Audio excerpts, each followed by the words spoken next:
Dr Matole Motshekga, founder of the Kara Heritage Institute.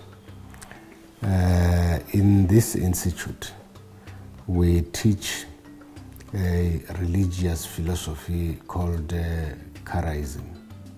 So today I would like to explain to the listeners what this Karaism is and why is it relevant at this point in time in the history of our country and the history of Africa.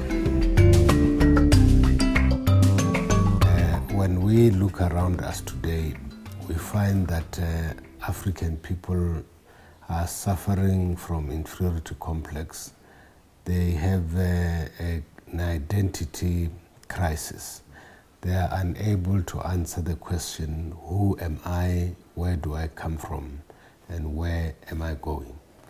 And this identity crisis is not surprising because Africans were once a great people who established great civilizations, great empires.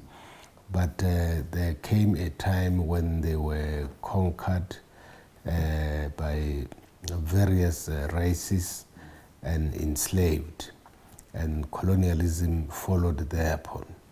And the first task of colonialism and the imported religions was to obliterate the African story of being, the African story of creation, the African worldview.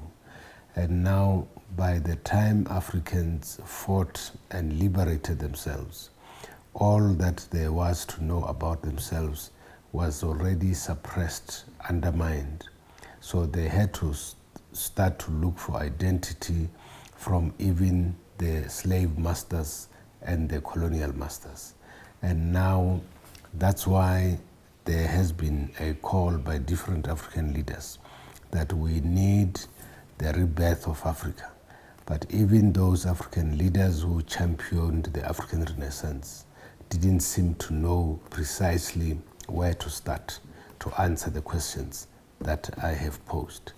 Now, today I want to say that there is an African lineage outside what the biblical lineage imposes, outside what the European scholars are suggesting.